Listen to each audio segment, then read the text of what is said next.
चलते हैं। जैसे अगर मैं आपसे कहूं तो यहां पर एक सेक्शन है उसे हम लोग कह रहे हैं जेट, और फिर यहां पर एक शब्द है उसे कहते हैं स्ट्रीम। तो यहां पर एक नाम आप लोगों को मिलेगा, उसको हम लोग कह देंगे कौन सा स्ट्रीम, जेट स्ट्रीम कहेंगे। चलिए जेट स्ट्रीम कहलाया। जेट स्ट्रीम में आप लोग देखिए आप लोगों को क्या क्या मिलेगा। जेट स्ट्रीम है, अगर आप लोगों से मैं कहूं लॉजिकली अगर मैं आप लोगों से कहूं तो यहीं पर आप लोग 2-3 प्रश्नों का उत्तर बना सकते हो। चलिए चलिए चलिए चलिए यहां से आगे। आकाश का आया जलवायु का कॉन्सेप्ट, दुल्हनिया से याद हो गया, एकदम से वेरी गुड, एकदम से आंसर सही है आकाश, एकदम से दुल्हनिया के माध्यम से कॉन्सेप्ट क्या हो गया हमारा, क्लियर हो गया। चलते हैं हम लोग यहां से आगे। तो अब जैसे अगर मैं आप लोगों से कहूं जेट स्ट्रीम है, जेट स्ट्रीम में 2 शब्द आप लोग पकड़िए, इसी के आधार पर अपन जेट स्ट्रीम की बहुत सारी बातें क्या कर लेंगे, बना लेंगे, ठीक है। चल वैसे अगर आप लोगों से मैं कहूं जेट स्ट्रीम है, जेट स्ट्रीम में आप लोगों को पढ़ने क्या क्या है वो पॉइंट्स हम लोग यहां पर देख लेते हैं। जैसे अगर आप लोगों से कोई कहे कि जेट स्ट्रीम हम व्याख्या करें, उसके पहले आप लोग देखिए तो एक तो पॉइंट आप लोगों का बनता है कि जेट स्ट्रीम क्या है, क्या है जेट स्ट्रीम क्या है, एक पॉइंट बनता है। फिर अगर मैं आप लोगों से कहूं जेट स्ट्रीम है, जेट स्ट्रीम की विशेषताएं कौन कौन सी हैं, तो विशेषताएं आपको बतानी, तो ठीक है विशेषताएं आपको बताना है। विशेषताओं के बाद अगर मैं आप लोगों से कहूं जेट स्ट्रीम है, जेट स्ट्रीम का वर्गीकरण है, तो वर्गीकरण आप लोगों को बताना है, या जिसको हम लोग प्रकार भी कहते हैं, तो प्रकार या वर्गीकरण हो जाएगा। और एक पॉइंट आएगा इनके कुछ सामान्य महत्व है, तो ठीक है भाई यहां पर महत्व कह सकते हो, या फिर इनके प्रभाव कौन कौन से होंगे, इतनी सारी बातें आप लोगों को जेट स्ट्रीम में बतानी। तो ठीक है भाई जेट स्ट्रीम में इतनी सारी बातें हम लोगों को पढ़नी।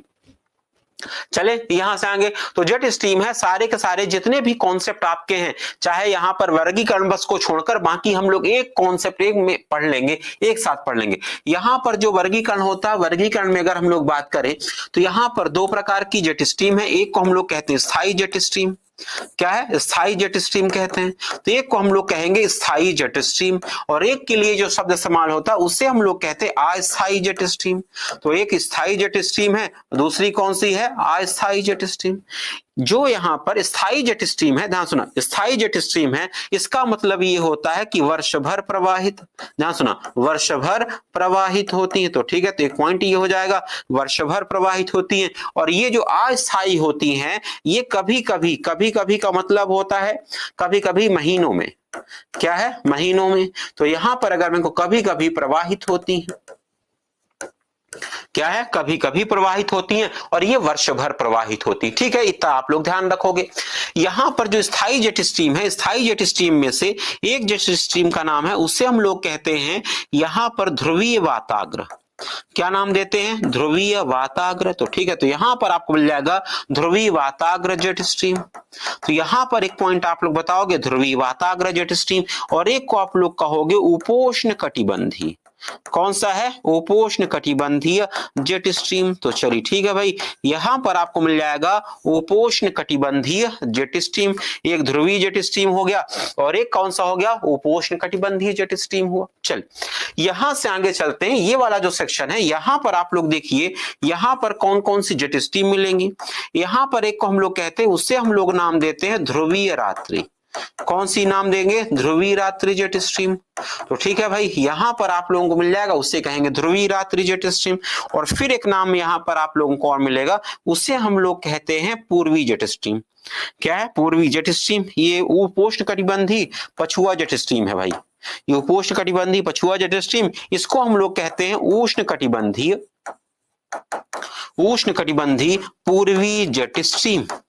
इसके लिए जो हम लोग शब्द इस्तेमाल करेंगे उसे कहेंगे उपोष्ण कटिबंधी, ध्यान से, उष्ण कटिबंधी पूर्वी जेट स्ट्रीम, और ये कहलाएगा उपोष्ण कटिबंधी पश्चिमी जेट स्ट्रीम।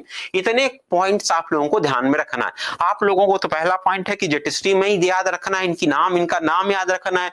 तो नाम तो मुझे ऐसा लगता है आसानी से आप लोग कर सकते हो, ज्यादा कोई बड़ी बात यहां पर नहीं होगी। चले यहां से आगे, चले अब जैसे अगर आप लोगों से मैं कहूं तो ठीक है भाई, इतने सारे पॉइंट्स आपके बन जाएंगे। यहां से अब हम लोग बात को बढ़ाएंगे आगे। चले यहां से आगे, आप चलिए देख लीजिए आप लोग, यहां से हम लोग बढ़ेंगे आगे। तो जब लोग बढ़ते हैं यहां से आगे, तो ठीक है, यहां पर एक शब्द इस्तेमाल है, उसे हम लोग कहेंगे जेट, और एक यहां पर शब्द है उसे हम लोग कहेंगे स्ट्रीम। क्या है, जेट और स्ट्रीम। यहां पर सामान्य रूप से अगर मैं आप लोगों से कहूं, स्ट्रीम का जो अर्थ होता है वह ये होता है सकरा क्षेत्र। कैसा क्षेत्र होता है, सकरा क्षेत्र होता है। तो एक सकरा क्षेत्र या फिर इसको हम लोग कहते हैं सकरी पेटी। क्या है, सकरी पेटी। और सकरी पेटी में अगर मैं आप लोगों से कहूं, और अगर दूसरा पॉइंट है तीव्र गति है। क्या है, तीव्र गति है। तो सकरे क्षेत्र में तीव्र गति, जैसे अगर मैं आप लोगों से कहूं गल्फ स्ट्रीम है, तो एक अगर कहीं स्ट्रीम की बात आती है, स्ट्रीम का मतलब ये होता है कोई सकरा क्षेत्र है और गति वहां पर तीव्र है, तो उसके लिए हम लोग शब्द इस्तेमाल करते हैं क्या, स्ट्रीम। तो कुल मिला के अगर मैं जेट स्ट्रीम की बात करूं, ध्यान सुना, अगर मैं जेट स्ट्रीम की बात करूं तो यहां पर आप लोग क्या बताओगे, सकरी पेटी के, देखना सकरी पेटी में तीव्र गति से प्रवाहित, क्या है, तीव्र गति से प्रवाहित पवनें। तो तीव्र गति से प्रवाहित जो पवनें होती, ध्यान सुना, सकरी पेटी में तीव्र गति से जो प्रवाहित पवनें होती हैं उसी को हम लोग कहते हैं स्ट्रीम। क्या है, स्ट्रीम। अब अगर मैं आप लोगों से कहूं तो यहां पर आप लोगों के पास, ध्यान सुना, आप लोगों के पास ये प्रश्न बनता है कि यहां पर जब जेट स्ट्रीम की बात आती है तो आप लोगों के पास 2-3 प्रश्न बनने चाहिए। 2-3 प्रश्न कौन कौन से बनने चाहिए भाई, अगर सकरी पेटी में तीव्र गति से प्रवाहित क्या है ये पवनें, तो प्रश्न ये बनता है कि कितनी तीव्र, क्या है, कितनी तीव्र, ध्यान सुना, तो कितनी तीव्र होंगी, किसके जैसे होंगी, क्या होंगी, किसके जैसे होंगी। तो ठीक है, किसके जैसे होंगी। और फिर अगर मैं आप लोगों से कहूं ये तीव्रता क्यों होगी, ध्यान सुना, अगर कोई पूछे कि यहां पर कोई पूछे कि तीव्रता क्यों होगी, तो यहां पर पॉइंट आप लोग बताओगे तीव्रता क्यों होगी। ध्यान सुना, तो यहां पर एक प्रश्न आपका और बन जाएगा कि तीव्रता क्यों होगी, किसके जैसे होगी। इतने सारे प्रश्न आप लोगों के पास यहां पर आ गए। अब जैसे अगर मैं आप लोगों से कहूं सकरी पेटी में तीव्र गति से प्रवाहित पवनें हैं, अब यहां पर जैसे कोई आप लोगों से कहे कि कितनी तीव्र, क्या है, कितनी तीव्र होंगी, तो इनकी गति जो आपको मिलेंगी सामान्य रूप से आप लोग देखोगे तो 120 से लेकर या 150 से लेकर 350 तक पहुंच जाएगी। तो ठीक है भाई, यहां पर कह देता हूं मैं 120 से लेकर 350 किलोमीटर, ध्यान सुना, किलोमीटर पर आवर। क्या है, 120 से लेकर 350 किलोमीटर पर आवर, मतलब 1 घंटे में इतनी दूरी ये तय कर लेंगे। क्या, 1 घंटे में इतनी दूरी इनकी तय हो जाएगी। ध्यान सुनना, 120 से लेकर 350 किलोमीटर पर आवर की गति से प्रवाहित होंगी। चल, इतनी बात आप लोग ध्यान सुना, इतनी बातें आपकी हो गई। ये जो आंकड़ा मैंने आपको दिया है 120 से लेकर 350, ये थोड़ा सा बदलता रहेगा, हर किताब में आपको हर जगह अलग अलग मिलेगा, तो इसके लिए आप लोग परेशान मत होना। रीजन ये है कि ये 300 की रेंज में तो पहुंचेगा, ध्यान सुना, 300 के रेंज में पहुंचेगा, चाहे वहां पर 320 हो, ध्यान सुना, चाहे 320 लिखा हो, चाहे 350 लिखा हो, चाहे 380 लिखा हो, इतनी रेंज में जरूर पहुंचेगा आपका, ये बात आप लोग ध्यान रखना। चलिए, यहां पर 120 है, कहीं पर 150 लिखा मिलेगा, कहीं पर 130 मिलेगा, तो इसके लिए आप लोगों को परेशान नहीं होना है। सीधी बात, आपको परेशान नहीं होना। परेशान नहीं होने का मतलब सीधा सीधा फैक्ट है कि लगभग कितना है। यहां पर प्रश्न आता है, ध्यान सुना, यहां पर प्रश्न आता है किसके जैसे, क्या है, किसके जैसे, किसके जैसे मतलब इतनी स्ट्रीम है, इतनी गति किसके जैसे होगी, तो जेट फाइटर प्लेन्स जैसी। किसके जैसे, जेट फाइटर प्लेन्स। तो जैसे अगर हम लोग बात करें तो यहां पर आप लोग बताओगे जेट फाइटर, ध्यान सुना, जेट फाइटर प्लेन्स जैसी। तो ठीक है भाई, यहां पर अगर मैं आप लोगों से कहूं किसके जैसी, जेट फाइटर प्लेन्स जैसी। अब यहीं से लॉजिक दिखना, किसके जैसी होगी, जेट फाइटर प्लेन्स जैसी होंगी। और जेट फाइटर प्लेन्स, ध्यान सुना, जेट फाइटर प्लेन्स जैसी होंगी। जेट फाइटर प्लेन्स कहां पर उड़ते हैं, क्या है, जेट फाइटर प्लेन्स कहां पर उड़ते हैं, वायुमंडल में। क्या है, वायुमंडल में। तो अगर मैं आप लोगों से कहूं तो ये, अगर आप लोगों से मैं कहूं कि वायुमंडलीय, ध्यान सुना, ये वायुमंडलीय पवन है। कैसी पवन कहलाएगी, आपकी वायुमंडलीय पवन कहलाएगी। इसको हम लोग कहेंगे कैसी पवन, वायुमंडलीय पवन कहलाएगी। ध्यान सुनना आप लोग, ये पवन कैसी कहलाएगी, वायुमंडलीय पवन कहलाएगी। धरातल पर बहने वाली पवन नहीं है, ध्यान सुना, धरातल पर बहने वाली पवन नहीं है, बल्कि कैसी पवन कहलाएगी, आपकी वायुमंडलीय पवन कहलाएगी। क्योंकि इसकी तुलना किससे हो रही है, जेट फाइटर प्लेन से। और जेट फाइटर प्लेन रोड पर चलने वाले साधन नहीं है, वाहन नहीं है, बल्कि अगर मैं कहूं जेट जेट फाइटर प्लेन्स वायुमंडल में उड़ने वाले क्या हैं, फाइटर प्लेन्स हैं, या हवाई जहाज तो नहीं कह सकते, सीधी सी बात है। फाइटर प्लेन्स का मतलब जो दूसरे को नुकसान पहुंचाए, क्या है, दूसरे को नुकसान पहुंचाए, दूसरे की जगह मिसाइल लेके जाए, दूसरी की जगह बम लेके जाए, बम गिराने के काम जो है, मिसाइल गिराने के काम जो है, उसी को हम लोग कहते हैं फाइटर प्लेन्स कहते हैं। ठीक है, नुकसान जो कराए, क्या है, नुकसान कराए। चलिए, तो कुल मिला के अगर ये मैं बात करूं, ये जो जेट स्ट्रीम्स होती हैं कैसी पवनें कहलाती हैं, वायुमंडलीय पवनें कहलाती हैं। अब अगर कोई पूछे, ध्यान सुना, अब अगर कोई पूछे कि क्यों होगी भाई, इसकी गति इतनी ज्यादा क्यों होगी, सकरी होगी, तीव्र गति होगी, तीव्र गति क्यों होगी, क्या है, तीव्र गति क्यों होगी, तो आंसर आप लोग ध्यान सुना। फिर अगर मैं आप लोगों से कहूं तीव्र गति है, क्यों होगी भाई तीव्र गति, तीव्र गति का मतलब यहां पर ध्यान सुना, तीव्र गति का मतलब यहां पर क्यों होगी, क्योंकि यहां पर भौगोलिक अवरोध नहीं है, क्या है, वायुमंडल में बहती है, वायुमंडल में ना तो कोई पर्वत है ना कोई पठार है, ध्यान सुना, वायुमंडल में ना तो कोई पर्वत है ना कोई पठार है। जब कोई पर्वत और पठार नहीं होगा तो इन पवनों को रोकने वाली कोई पवन भी नहीं होगी, और अगर इनको रोकने वाली कोई पवन नहीं होगी, ध्यान सुना, इनको रोकने वाली कोई पवन नहीं होगी, तो सीधी सी बात है आप बढ़िया तरीके से, बेहतर तरीके से बता सकते हो, ध्यान सुना, बेहतर तरीके से आप बता सकते हो कि यहां पर, ध्यान सुना, बेहतर तरीके से आप बता सकते हो कि यहां पर भौगोलिक अवरोध नहीं होंगे, इस वजह से इनकी गति क्या होगी, ज्यादा होगी। तो ठीक है, तो अगर मैं आपसे कह दूं यहां पर भौगोलिक अवरोधों की कमी, क्या है, भौगोलिक अवरोधों की कमी होगी, तो ठीक है, तो यहां पर एक पॉइंट बन जाएगा भौगोलिक अवरोधों की कमी, भौगोलिक अवरोधों की कमी होगी, ध्यान सुना, भौगोलिक अवरोधों की कमी होगी। भौगोलिक अवरोधों में क्या, क्या है, भौगोलिक अवरोधों में क्या, जैसे पर्वत पठार नहीं होंगे यहां पर, तो पर्वत पठार तो धरातल पर होते हैं, क्या है, पर्वत पठार होगा, सीधी सी बात है। तो यहां पर आपको मिलेंगे पर्वत और पठार नहीं होंगे, तो पर्वत पठार जब नहीं होंगे, भौगोलिक अवरोध नहीं होंगे, तो यहां पर पवनें एकदम से बहुत तेजी से बहेंगी, और जब बहुत तेजी से पवनें बहती है तो आवाज आती कैसी, साए साए, कैसी आवाज आएगी भाई, साए साए। तो यहां पर पवनें चलती कैसे, साए साए चलती हैं। चलते हैं यहां से आगे। अब जैसे अगर हम लोग बात करें, इतनी बातें आपको मिल गई, अब यहां पर एक पॉइंट आया, सीधी सी बात है, द जेट फाइटर प्लेन से, इसी वजह से अगर मैं आप लोगों से कहूं ये जेट का मतलब क्या होता है, यहां पर जेट का मतलब होता है जेट फाइटर, ध्यान सुना, जेट फाइटर प्लेन्स, तो यहां पर जेट का मतलब होता है जेट फाइटर प्लेन्स, ध्यान सुना, जेट का मतलब क्या होता है, जेट फाइटर प्लेन्स।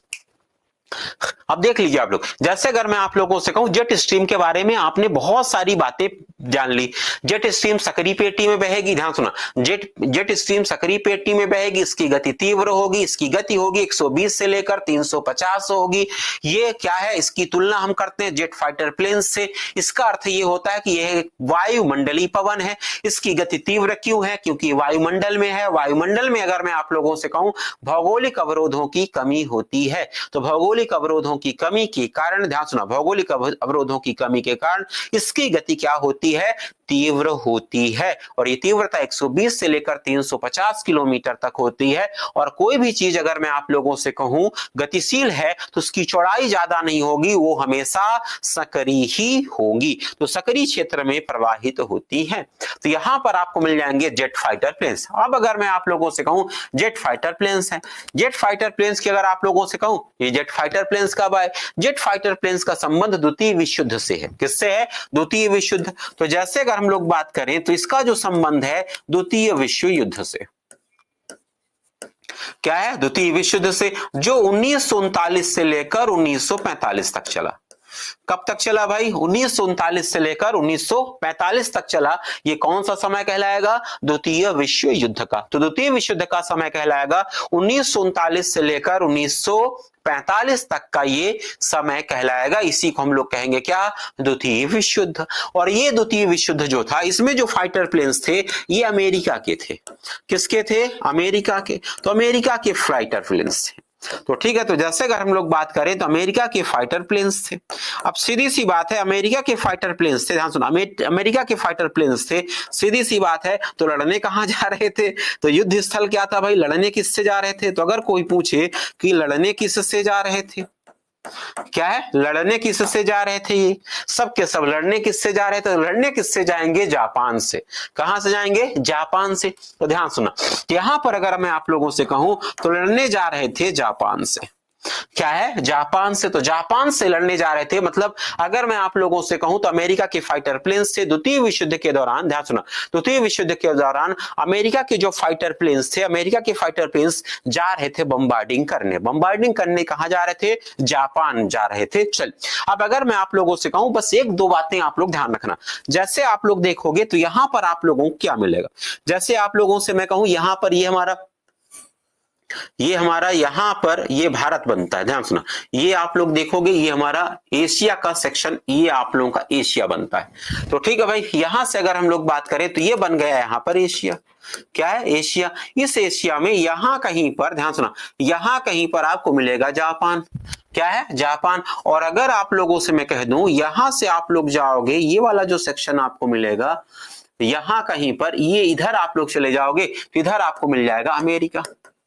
क्या मिलेगा, अमेरिका। अमेरिका का मतलब विशेष रूप से कनाडा पहुंच गए। अमेरिका का मतलब अगर मैं आप लोगों से कहूं यहां पर यूएसए का है। किससे है, अमेरिका या फिर यूएसए का। ये अमेरिका इधर आप लोग देखोगे तो अमेरिका की स्थिति पूर्व कहलाएगी। अगर आप लोग देखोगे इसकी स्थिति जो कहलाएगी वो पश्चिम में कहलाएगी। जापान है, जापान अगर मैं आप लोगों से कहूं यहां पर जापान है, जापान और इधर अमेरिका। यहां पर रास्ते में आप लोगों को मिलेगा प्रशांत महासागर। कौन सा महासागर मिलेगा, प्रशांत महासागर। तो यहां पर आपको मिल जाएगा प्रशांत महासागर। अब अगर मैं आप लोगों से कहूं, ध्यान सुनना आप लोग, सबसे बड़ी बात यह कि अमेरिका पूर्व में है, जापान कहां पर आपको मिलेगा, पश्चिम में मिलेगा। अब कहानी यहीं से शुरू होती है। देखो, सबसे बड़ी बात यह कि अगर मैं आपसे कहूंगा, आजकल हमेशा होड़ लगी रहती है कि कुछ भी काम होता है, चाहे टेस्ला हो, चाहे स्पेस एक्स हो, चाहे कुछ भी वर्तमान में जितनी भी तकनीकी विकास हो रहे होंगे, हर फील्ड में तकनीकी विकास में जो भारत तक प्रचलन में होंगे वो सब के सब अमेरिका के ही होंगे। तो जैसे अगर आप लोगों से मैं कहूं, तो जब आप लोगों से कोई पूछे कि भाई ठीक है, जैसे जेट स्ट्रीम की खोज हुई, तो जेट स्ट्रीम की खोज को द्वितीय विश्व युद्ध का परिणाम माना जाता है, द्वितीय विश्व युद्ध का परिणाम माना जाता है। और उस परिणाम में विशेष रूप से अमेरिका का योगदान माना जाता है, क्योंकि अमेरिका में ही सबसे पहली बार यहां पर जेट स्ट्रीम पर विस्तार हुआ, विस्तार पूर्वक चर्चा हुई। इस वजह से माना जाता है कि वहीं से जेट स्ट्रीम की संकल्पना का विकास हुआ। लेकिन सबसे बड़ी बात यह कि अगर मैं आप लोगों से कहूं, इसके पहले, अमेरिका के पहले भी भारत में और विश्व में, विशेष रूप से विश्व में जेट स्ट्रीम पर चर्चा शुरू हो गई थी। क्या, जेट स्ट्रीम पर चर्चा शुरू हो गई थी। कैसे भाई जेट स्ट्रीम पर चर्चा शुरू हो गई थी, देखना आप लोग। एक बार क्या हुआ, आप लोग देखोगे कि एक जेट स्ट्रीम है, वायुमंडल में बहती है, वायुमंडल में बहुत तेजी से बहती है, बहुत तेजी से बहती है, इतनी तेजी से बहती है कि जो फाइटर प्लेन्स होते हैं उनकी गति में भी परिवर्तन कर देती है। जो धरातली पवनें होती हैं, ऊपर उठती हैं, उनको भी सामान्य रूप से ऊपर उठने नहीं देती है। इतना ज्यादा यहां पर क्या होता है, परिवर्तन होता है। तो इस बात को आप लोगों को ध्यान में रखना है। चलिए, एक बात अगर आप लोगों से मैं कहूं और बात करूं आप लोगों से, तो ध्यान से सुनना आप लोग इस बात को। एक ज्वालामुखी फटा, ज्वालामुखी फटा 1800 कुछ के आसपास, मतलब 1860 के आसपास की बात है, एग्जैक्ट डेट मुझे नहीं पता है। तो उसका नाम था क्राकाताओ। क्या था, क्राकाताओ। और क्राकाताओ इंडोनेशिया का एक ज्वालामुखी था। ज्वालामुखी फटा, जैसे अभी आप लोगों ने देखा वो सूडान में बहुत, जब ज्वालामुखी फटता है तो राख निकलती है, धुआं निकलता है, आग की लपटें निकलती है, जो कुछ भी है। लेकिन आग की लपट का तो मुझे नहीं पता, ज्यादा बहुत ऊंचाई पर जाती, लेकिन जो राख के कण होते हैं और जो धुएं होते हैं वो बहुत ऊंचाई तक जाते हैं। तो यहां पर जो क्या था, जो इंडोनेशिया वाला सेक्शन था, इंडोनेशिया वाले पूरे के पूरे सेक्शन में क्या हुआ कि धुआं वहीं पर जाके रुक गया। धुआं को और ऊपर जाना था, लेकिन धुआं और ऊपर नहीं गया। और जब धुआं और ऊपर नहीं गया तो वहां के लोगों ने सोचा कि आखिर ऐसा हुआ क्या कि यहां पर धुआं ऊपर नहीं जा रहा। लेकिन सीधी सी बात है, सामान्य रूप से जब हमारे पास वैज्ञानिक शोध नहीं होते, या फिर अगर मैं कहूं वैज्ञानिक विकास कम होता है, तो हम लोग क्या करते हैं, ये मान लेते हैं ईश्वर की कृपा है, या फिर कोई दैविक क्रिया है, कोई पारलौकिक है। ये सीधी सी बात है, ये किसी भी धर्म, किसी भी समुदाय में ये कॉन्सेप्ट हो सकता है आरंभिक रूप से। बाद में धीरे धीरे जब वैज्ञानिक खोजें आती हैं तो फिर उससे पर्दा हटना शुरू होता है। तो वही हाल कहां पर था, क्राकाताओ पर था। चल, अब यहां से थोड़ी सी बात को बढ़ाएंगे। इसके अलावा अगर मैं कहूं, ऐसे एक आप लोगों ने देखा होगा, जापान में फ्यूजियामा है। क्या है, फ्यूजियामा। फ्यूजियामा ज्वालामुखी है, फ्यूजियामा ज्वालामुखी फटा। जब फ्यूजियामा ज्वालामुखी फटा तो वही प्रक्रिया रिपीट हुई, वही सारी की सारी घटनाएं घटनाओं की पुनरावृत्ति हुई जो कराकाताओ में भी थी, लेकिन जापान में थोड़ी सी वैज्ञानिक शोध ज्यादा थी। उस वैज्ञानिक शोध के अंतर्गत, हालांकि इसको आधार बनाकर वैज्ञानिक शोध तो नहीं किया गया, या फिर यही आधार बना, इसी के आधार पर अगर मैं आपसे कहूं गुंबद परीक्षण शुरू हुआ। कौन सा शुरू हुआ? गुंबद परीक्षण शुरू हुआ। और इसमें अगर मैं आपसे कहूं, एक का नाम था बाबाबुरो ओइशी। क्या नाम था? बाबाबुरो ओइशी। बाबाबुरो ओइशी एक, अगर आप लोगों से मैं कहूं, एक यहाँ पर विद्वान थे। उन्होंने गुब्बारे के आधार पर गुब्बारे का परीक्षण किया और वायुमंडलीय दशाओं को जानने का प्रयास किया कि आखिर वायुमंडल में हो क्या रहा है, वायुमंडलीय दशाएं क्या होंगी। तो जब उन्होंने देखा तो उन्होंने सबसे पहली बात ये पता लगाया कि थोड़ा सा ऊंचाई पर जाते हैं, क्षोभ मंडल की सीमा पर जाते हैं, क्षोभ सीमा पर जाते हैं, कुछ ऊंचाई पर जाते हैं, 10 से 12 किलोमीटर की ऊंचाई पर जाते हैं, तो वहां पर गुब्बारे की स्पीड बहुत ज्यादा बढ़ जाती है।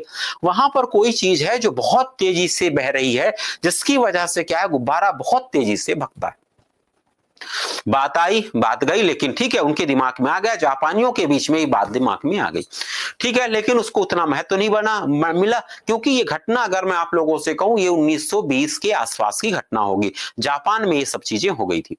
उसी बाद में अगर मैं कहूं, एक जापान में एक फाइटर, वो पायलट थे जिनको ऊंचाई भरने का होता ना, प्रतियोगिता होती, कुछ लोग ऊंचाई पर, कितनी ऊंचाई पर विमान उड़ाए, कितनी ऊंचाई पर विमान उड़ाए, ऐसे कोई व्यक्ति थे। उन्होंने क्या किया, उन्होंने भी ये बात बताई बाद में अमेरिका को कि नहीं, ऊंचाई पर कुछ है जो, जिससे वो क्या होती है, उनकी गति जो होती है, या फिर जो विमानों की गति होती है, वो क्या होती है, प्रभावित होती है। तो उन्होंने भी ऐसी बात बताई। चलिए ठीक है भाई, लेकिन उनको वो प्लेन, मतलब अगर मैं कहूं, वो हवाई जहाज, शौकिया स्तर पर हवाई जहाज उड़ाया करते थे, पायलट थे। चल, हालांकि फिर उसके बाद क्या हुआ कि द्वितीय विश्व युद्ध हुआ। द्वितीय विश्व युद्ध शुरू हुआ। द्वितीय विश्व युद्ध में आप लोग जानते हो, घटना होती है पर्ल हार्बर की घटना। पर्ल हार्बर की घटना होती है 1941 की घटना है। जापान ने क्या किया, अमेरिका के एक नेवल बेस पर बम्बार्डिंग कर दी। उसी बम्बार्डिंग को हम लोग कहते हैं क्या, पर्ल हार्बर की घटना। और आप लोग जानते हो, ये पर्ल हार्बर की घटना है, ये पर्ल हार्बर की घटना छोटी मोटी घटना नहीं है, बहुत व्यापक घटना है, दो संदर्भों में। एक तो अगर मैं कहूं, अमेरिका इस घटना के साथ ही द्वितीय विश्व युद्ध में शामिल हो गया। और दूसरा पॉइंट ये कि इस पर एक मूवी भी बनी, और उस मूवी का नाम भी रखा गया पर्ल हार्बर। और आप लोग जानते हो कि पर्ल हार्बर मूवी जो है, अपने समय में सर्वाधिक ऑस्कर जीतने वाली मूवी थी। ये बात अलग है कि बाद में टाइटैनिक मूवी आई, टाइटैनिक मूवी ने इसे थोड़ा पीछे कर दिया, 1-2 ऑस्कर अवार्ड ज्यादा जीत लिए, लेकिन ठीक है, आज भी मुझे ऐसा लगता है कि दूसरे नंबर की सर्वाधिक ऑस्कर पुरस्कार जीतने वाली क्या होगी, मूवी होगी। अब आप लोग इसमें ज्यादा चर्चा में रहता है तो आप लोग ज्यादा जानते हो, लेकिन ठीक है, इतनी बात हो गई। अब यहां से देखना आप लोग, अब यहां पर क्या था, जापान ने क्या किया, अमेरिका ने क्या किया, बम्बार्डिंग करना शुरू किया। जब अमेरिका ने बम्बार्डिंग करना शुरू किया जापान, तो ये यहां से पूर्व है, ये पूर्व से इधर पश्चिम जा रहे थे। जब बम्बार्डिंग करने विमान जा रहे थे, जब विमान बम्बार्डिंग करने जापान जाते थे, तो उनकी गति थोड़ी सी मंद हो जाती थी, गति उनकी मंद हो जाती थी, और उनको लगता था कि गति बंद हो जाती थी। और जब बम्बार्डिंग करके लौट रहे थे तो गति ज्यादा हो जाती थी। ध्यान सुना, गति ज्यादा हो जाती थी। तो जो फाइटर प्लेन्स थे, फाइटर प्लेन्स में से उन फाइटर प्लेन्स का नाम था B-29।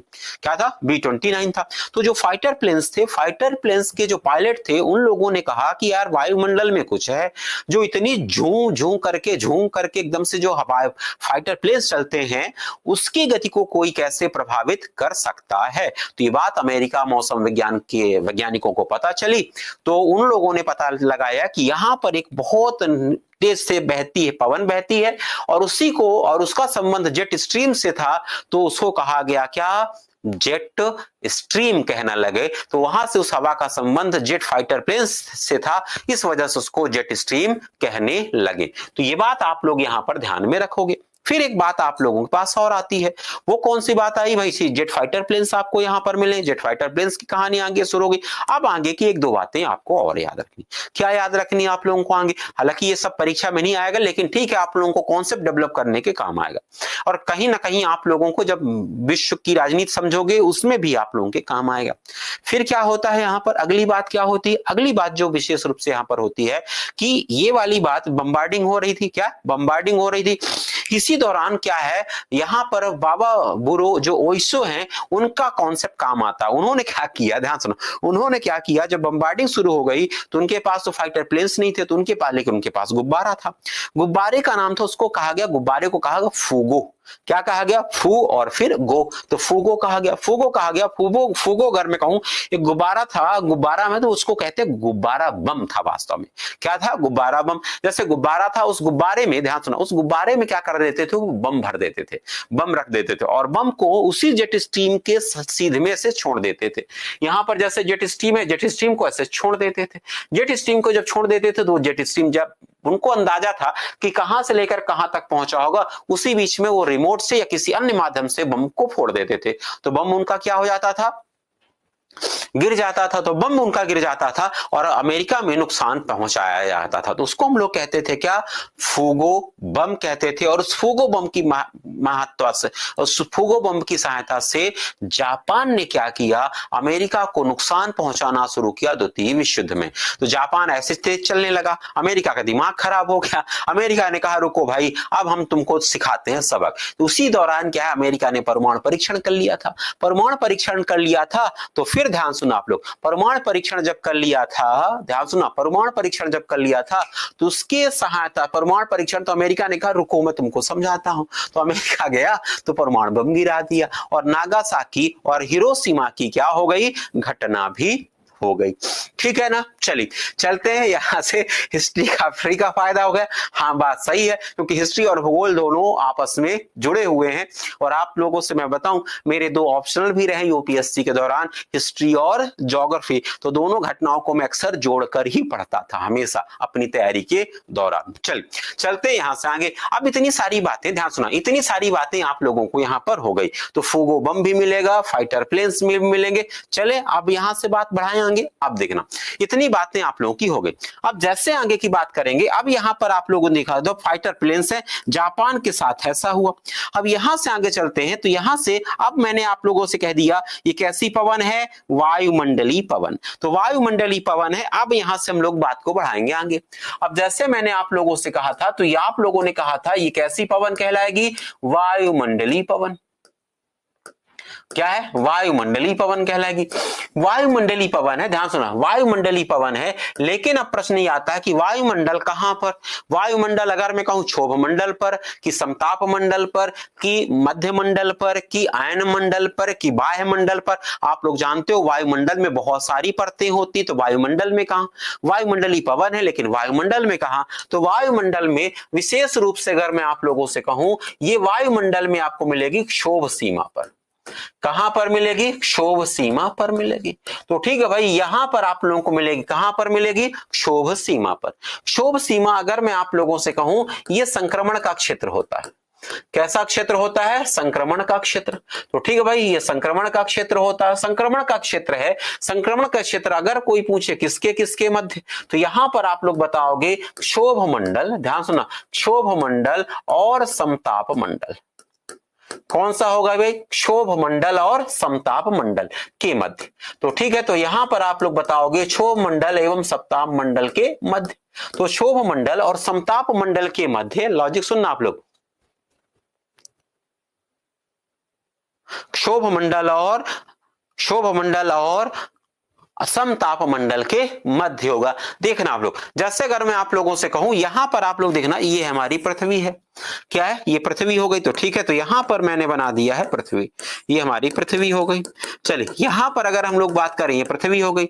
पृथ्वी को अगर हम लोग बात करें, इसी पृथ्वी को यहां पर ये वाला जो सेक्शन है, इसको अगर मैं आप लोगों से कहूं, ये वाला भाग ये 0 डिग्री मान लूं, ये वाला जो भाग है इसको मैं 90 डिग्री मान लूं।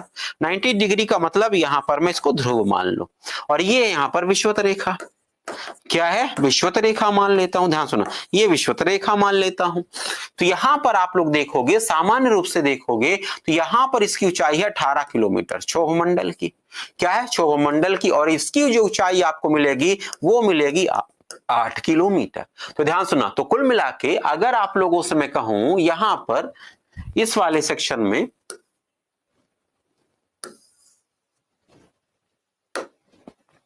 तो यहां से लेकर, ध्यान सुना, यहां से लेकर यहां तक, क्या है, यहां से लेकर यहां तक, यहां से लेकर यहां तक और यहां से लेकर यहां तक, ये पूरा का पूरा जो सेक्शन कहलाएगा, ध्यान सुना, इसको हम लोग कहते हैं, ये वाला कहलाएगा क्षोभ मंडल। क्या कहलाएगा? क्षोभ मंडल। क्षोभ मंडल है, यहीं पर अगर मैं आप लोगों से कहूं बादल बनते हैं, वर्षा होती है, और यहीं पर अगर आप लोगों से कहूं बिजली भी चमकती, ये क्षोभ मंडल होता है। क्षोभ मंडल में बिजली चमकेगी, क्षोभ मंडल में ही अगर मैं कहूं वर्षा होगी, तो चलिए, तो क्षोभ मंडल में यहां पर आप लोगों की वर्षा भी होगी, तो क्षोभ मंडल में वर्षा भी होगी, क्षोभ मंडल में बिजली भी चमकेगी। ये वाला जो सेक्शन कहलाता है, ये कहलाता है समताप मंडल। क्या है? समताप मंडल कहलाएगा, ये समताप मंडल कहलाएगा। और ये वाला जो सेक्शन होगा, इसको हम लोग कहते हैं, ये वाला जो सेक्शन होगा, इसको हम लोग कहते हैं क्षोभ सीमा। क्या कहलाएगी? इसको हम लोग कहेंगे क्षोभ सीमा। तो क्षोभ सीमा है, और यहीं पर अगर आप लोगों से मैं कहूं, यहीं पर आप लोग देखोगे तो यहां पर सामान्य रूप से आप लोग देखना, तो यहीं पर बहती है एक पवन, जिसको हम लोग कहते हैं जेट स्ट्रीम। क्या कहते हैं? Jet stream. तो यहां पर ये वाली जो पवन आपको दिख रही ना, ये वाली जो पवन है, इसको हम लोग कहेंगे जेट स्ट्रीम। जेट स्ट्रीम यहां पर बहती है। क्या है? जेट स्ट्रीम यहां पर बहती है। अब अगर आप लोगों से मैं कहूं, इस डायग्राम को अगर आप लोग देख लीजिए, तो अब आप लोग बहुत आसानी से बता सकते हो। क्या बता सकते हो भाई जेट स्ट्रीम के बारे में? जेट स्ट्रीम अगर मैं आप लोगों से कहूं, पहला पॉइंट है कि इसकी ऊंचाई समान नहीं है। ध्यान सुना, इसकी ऊंचाई समान नहीं है। विषुवत रेखा की ओर, ध्यान सुना, विषुवत रेखा की ओर आप लोगों को ये जेट स्ट्रीम नहीं, ऊंचाई अधिक ऊंचाई मिलेगी, ध्रुवों की ओर इसकी ऊंचाई कम मिलती है। तो कुल मिला के अगर मैं आप लोगों से कहूं, इसकी असमान ऊंचाई होती है। क्या है? असमान ऊंचाई होती है। ध्यान सुना, असमान ऊंचाई होती है, ये बात तो पक्की हो गई। असमान ऊंचाई होती है, और इसी में आप लोग जोड़ देना, आप लोग कि ध्रुवों की ओर, ध्यान सुना, ध्रुवों की ओर और जाने पर ऊंचाई क्रमशः कम होती जाती है। ऊंचाई क्रमशः कम होती जाती है। ऊंचाई पर जाने पर, ध्यान सुना, ध्रुवों की ओर, ध्यान सुना, ध्रुवों की ओर जाने पर ऊंचाई क्रमशः कम होती जाती है, लेकिन कुछ तो औसत ऊंचाई होगी। क्या है? भले ऊंचाई कम होने जाए, लेकिन कोई पूछे तो कोई औसत ऊंचाई तो बता दो। तो औसत ऊंचाई की जब बात आएगी, तो आप लोग बताओगे इसकी जो औसत ऊंचाई होती है, वो होती है 10 से लेकर 13 किलोमीटर। 13 किलोमीटर। तो 10 से लेकर 13 किलोमीटर आप लोगों को मिल जाएगी इसकी औसत ऊंचाई। 10 से लेकर 13 किलोमीटर इसकी आपको मिलेगी क्या? औसत ऊंचाई। चलिए, इतनी बातें आपकी हो गई। ध्यान सुना, इतनी बातें तो आपकी हो गई। अब जैसे अगर मैं आप लोगों से कहूं, इसमें से ज्यादा मैंने कुछ भी नहीं पढ़ा है, बस इतना पढ़ा है, लॉजिक लगाया है कि लॉजिक, जेट स्ट्रीम से हमने लॉजिक लगाना शुरू किया, यहां तक पहुंच गए। चले यहां से आगे, अब देखना एक पॉइंट आप लोग इसी में ध्यान रखना। अब 10 से लेकर 13 किलोमीटर की ऊंचाई पर यहां पर कहा जाता है, ध्यान सुना, यहां पर कहा जाता है कि जो जेट स्ट्रीम होती है, ध्यान सुना, जो जेट स्ट्रीम होती है, उस जेट स्ट्रीम के साथ एक और खास बात होती है। क्या होती है भाई जेट स्ट्रीम के साथ एक खास बात? जेट स्ट्रीम के बारे में कहा जाता है कि जेट स्ट्रीम वहां पर ज्यादा पाई जाती है जहां पर तापांतर ज्यादा होता है, वायुमंडलीय तापांतर के क्षेत्र में अधिक विकास होता है। तो इनके बारे में कहा जाता है कि वायुमंडलीय, ध्यान सुना, इनके बारे में कहा जाता है वायुमंडलीय तापांतर। क्या है? वायुमंडलीय तापांतर के क्षेत्र में, क्या है? वायुमंडलीय तापांतर के क्षेत्र में पाई जाती है। चलिए ठीक है भाई, वायुमंडलीय तापांतर के क्षेत्र में पाई जाती है। चलिए, वायुमंडलीय तापांतर के क्षेत्र में पाई जाती है, कोई दिक्कत की बात नहीं भाई, वायुमंडलीय तापांतर के क्षेत्र में पाई जाती है। वायुमंडलीय तापांतर के क्षेत्र में पाई जाती है। अब अगर मैं आप लोगों से कहूं, वायुमंडलीय तापांतर क्षेत्र कहां पर पाया जाता है? क्या है? वायुमंडलीय तापांतर कहां पर पाया जाता है? जहां पर दो सेल आपस में जाकर मिलते हैं, जहां पर आपको याद है थोड़ा बहुत, हेडली सेल, फेरल सेल, ध्रुवीय सेल। तो यहां पर अगर मैं आप लोगों से कहूं, तो जहां पर सेलों का संगम होता है, तापांतर कहां पर मिलेगा, कहां पर होगा? जहां पर, ध्यान सुना, जहां पर सेलों का मिलन होता है, या फिर अगर मैं आप लोगों से कहूं मिलन होता है, यहां लिख दे रहा हूं, चलिए लीजिए आप लोगों की भाषा में, जहां पर सेलों का मिलन या फिर अभिसरण होता है, अभिसरण होता है, जहां पर सेलों का मिलन या फिर अभिसरण होगा वहां पर आप लोगों को ये आसानी से मिल जाएंगी। चलिए ठीक है भाई, इतना पॉइंट्स आप लोगों का हो गया। अब अगर आप लोगों को थोड़ा बहुत याद हो तो चलिए हम लोग यहां पर देख लेते हैं। यहां पर देखना, यहां पर अगर आप लोगों से मैं कहूं तो ये वाला पॉइंट देखना, अगर आप लोग देखोगे यहां पर कुछ ये वाला, यहां पर याद है आप लोगों को, यहां पर सेल बना रहा हूं मैं, क्या है सेल बना रहा हूं, 3 सेल होते हैं। चलिए जैसे अगर हम लोग बात करें तो यहां पर ये सेल बनना आपका क्या है, सेल बना, यहां पर ये आप लोगों का एक सेल बन रहा है,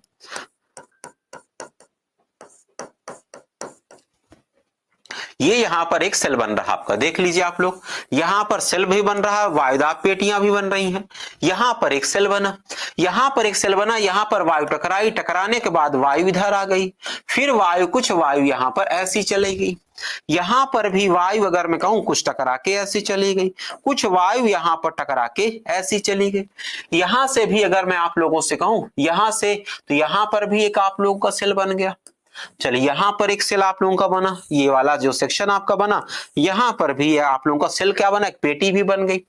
यहां पर वायु इधर से आ रही है, ध्यान सुना, वायु इधर से आ रही, वायु यहां पर टकराई, टकरा कर ऊपर उठ गई, टकरा कर ऊपर उठी भाई, ठीक है, टकरा कर ऊपर उठी, टकरा कर ऊपर उठी, फिर इनका ऐसा फैला हुआ, तो ठीक है, तो ऐसा फैला हुआ, फिर यहां पर इनका ऐसा फैला हुआ, फिर ये ठंडी हुई, ठंडी होकर फिर ये नीचे उतर गई, ये नीचे उतर गई।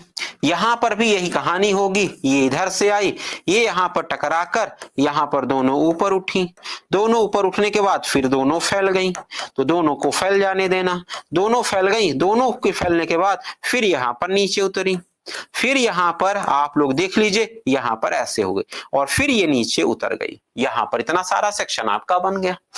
यहां पर भी एक सेल बन गया, ध्यान सुना, यहां पर भी एक सेल बन गया, देख लीजिए आप लोग, और यहां पर भी एक आप लोगों का सेल बन गया,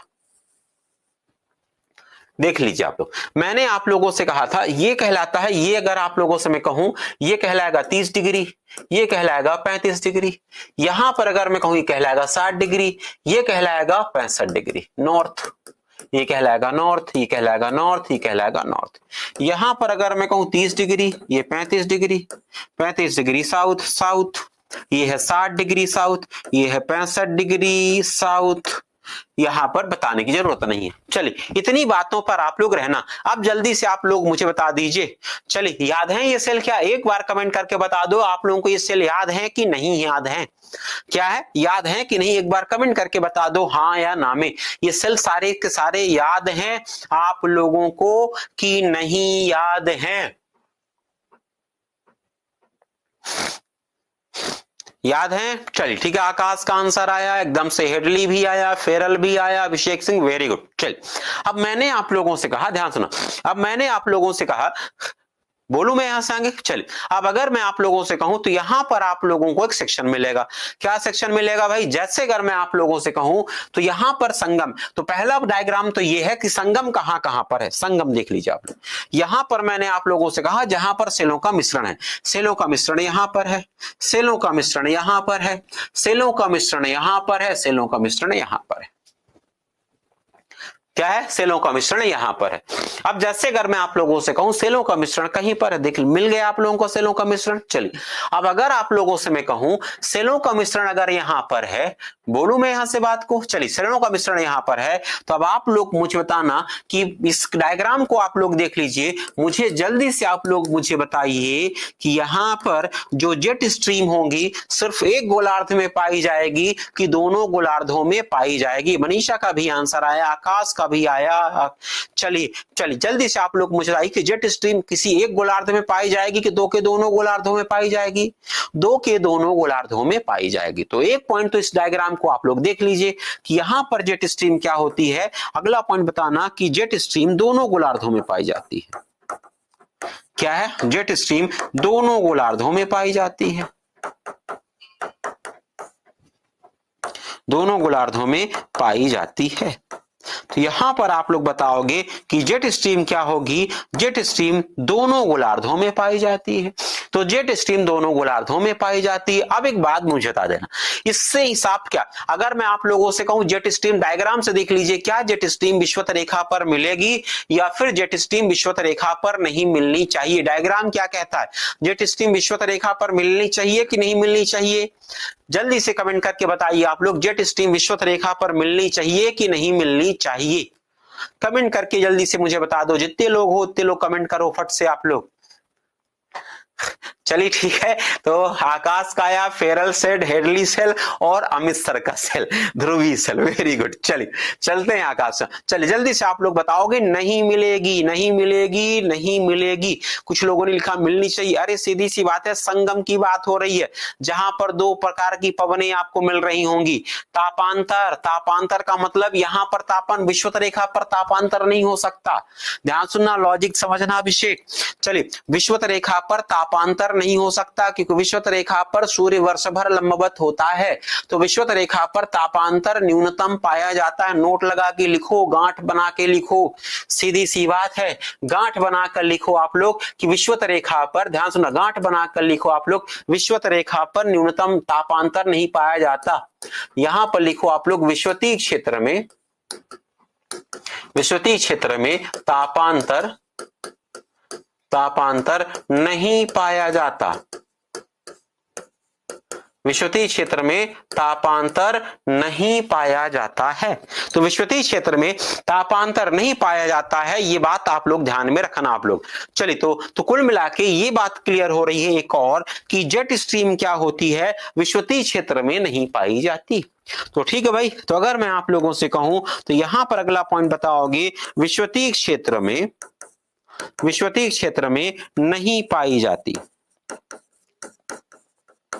विषुवतीय क्षेत्र में नहीं पाई जाती है, विषुवतीय क्षेत्र में पाई जाती, और इसका जो विस्तार होता है 20 से लेकर 90 डिग्री, 20 से लेकर 90 डिग्री दोनों गोलार्धों में, 20 से लेकर 90 डिग्री के मध्य पाई जाती है।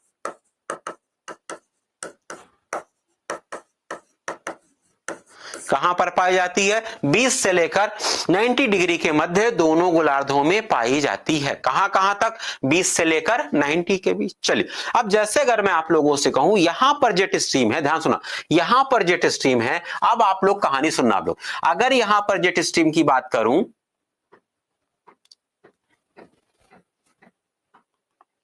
चले यहां से आगे, चल। अब जैसे अगर मैं आप लोगों से कहूं यहां पर जेट स्ट्रीम बन गई, ध्यान सुना, यहां पर जेट स्ट्रीम बन गई है। यहां पर जेट स्ट्रीम जब बनती है, ध्यान सुना, ये वाली जो जेट स्ट्रीम बनती है, लॉजिक समझना आप लोग, यहां पर जो जेट स्ट्रीम है, बढ़ू यहां से आगे, क्या जल्दी बताओ आप लोग, बढ़े? तो यहां पर जो जेट स्ट्रीम होती है, यहां पर बन तो गई, ध्यान सुना, बन तो गई, लेकिन इस पर लगता है कॉरियोलिस बल। क्या लगेगा? कॉरियोलिस बल लगेगा। और जब कॉरियोलिस बल लगेगा तो यहां पर जो पवनें होती है, ध्यान सुना, यहां पर जो पवनें होती हैं वो पवनें कॉरियोलिस बल की तरह अपने दाहिनी तरफ घूम जाती। तो यहां पर जो कॉरियोलिस बल की वजह से यहां पर पवनें क्या होती हैं? अपनी दाहिनी तरफ घूम जाती हैं। क्या है? दाहिनी तरफ घूम जाएंगी। तो कॉरियोलिस बल की वजह से पवनें किधर घूमेंगी? दाहिनी तरफ घूमेंगी। चलिए, दाहिनी तरफ घूमेंगी तो चलिए चलते हैं। तो इसका मतलब ये होता है कि इनके बहने की दिशा क्या हो गई? ये पश्चिम हो गई, ये पश्चिम है, और यहां पर अगर मैं आप लोगों से कहूं ये पूर्व हो गया। क्या हो जाएगा? पूर्व। तो यहां पर भी अगर मैं आप लोगों से कहूं ये पश्चिम से क्या हो गया? पूर्व हो गया। तो इनके, ध्यान सुना, इनके जो प्रवाह की दिशा होगी वो हमेशा पश्चिम से पूर्व होगी। तो अगला जो पॉइंट आप लोग इसमें जोड़ना कि प्रवाह की दिशा, ध्यान सुना, प्रवाह की दिशा, प्रवाह की दिशा पूर्व से पश्चिम होती है। प्रवाह की दिशा पूर्व से पश्चिम होती है। तो एक पॉइंट आपका बन जाएगा, प्रवाह की दिशा क्या होती है? पूर्व से पश्चिम होती है। चलिए, प्रवाह की दिशा इनकी पूर्व से पश्चिम होती है। अब आगे कहानी सुनना, अब आगे कहानी सुनना। सबसे बड़ी बात ये कि ये पूर्व से पश्चिम होगी, ध्यान सुना, ये पूर्व से पश्चिम होगी, और ये पवन घूमकर, ध्यान सुना, ये पवन घूमकर फिर से यहीं पर आ जाएगी। क्या है, फिर से पवनें ही घूम पर आएगी। इसी तरीके से ये वाली भी पवन जो है, ध्यान सुना, ये वाली भी जो पवन है ऐसे ही पवन होगी, ये पवन भी ऐसे अगर मैं आप लोगों से कहूं घूमकर फिर से यहीं पर आ जाएगी। तो घूमकर चारों तरफ से ऐसे घूमकर आ जाएंगी, ध्यान सुना।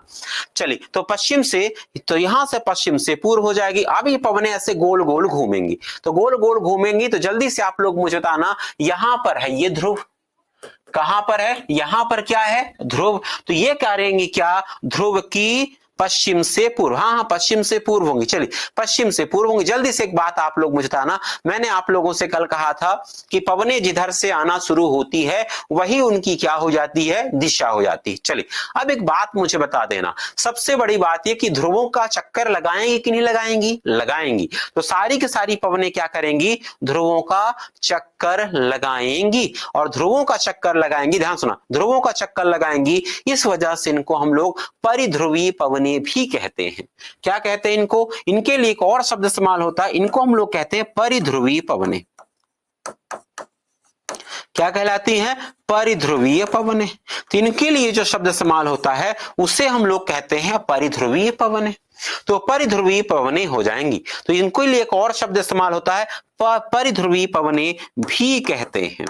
इनके लिए एक और शब्द इस्तेमाल होता है, उसे हम लोग कह देते हैं क्या, परिध्रुवीय पवनें।